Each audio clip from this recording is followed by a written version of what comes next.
শুধু বলবো যে তোমায় দেওয়া যেন রাখিব,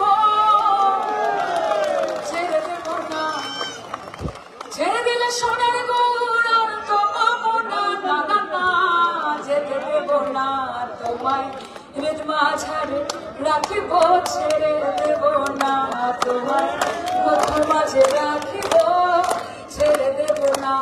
আমি যাব রোজের ফুলে ফুলে, খোলা মন মাখবো গোড়ার পদধূলি,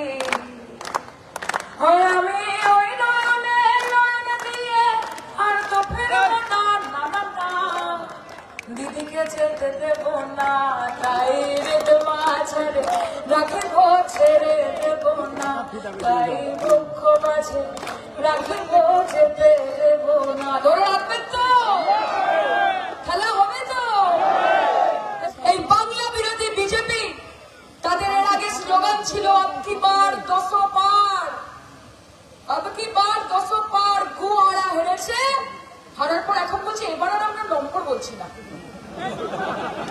এবার নম্বর বলছে, এবার অন্য স্লোগান। কি স্লোগান? বাঁচতে চাই বিজেপি তাই। ভাই নয়া কুছ কর লো ইয়ার, একটু ইন্টারেস্টিং কিছু বার করো। এত টাকা আছে, এত রিসোর্স আছে, দেশ বিদেশের লোকজনের সাথে যোগাযোগ আছে, বাঁচতে চাই বিজেপি তাই না, মরতে যদি চাও বিজেপিতে যাও, এটা হচ্ছে নতুন।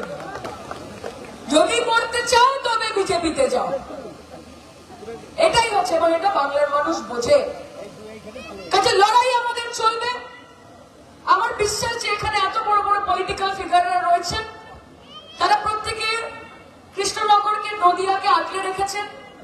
আমার বিশ্বাস 100% এনিউমারেশন ফর্ম ভরা হবে। আমার বিশ্বাস যে একজনও বৈধ ভোটারের নাম বাদ যাবে না। মাথায় রাখবেন, বিজেপি আপনাকে ভারত থেকে বাদ দিতে চায়, মমতা বন্দ্যোপাধ্যায় আপনাকে বাংলায় সম্মান দিয়ে রাখতে চায়, কারণ আপনি বৈধ ভোটার, যার ভোটের আধারে দেশের প্রধানমন্ত্রী নির্বাচিত হয়েছে। কাজে একজন বৈধ ভোটারের নাম যদি বাদ যায়, আগামী দিন দিল্লিতে আরো বড় আন্দোলন হবে, আর সেদিন আপনাদের সকলকে আমাদের সঙ্গে যোগ দিতে হবে।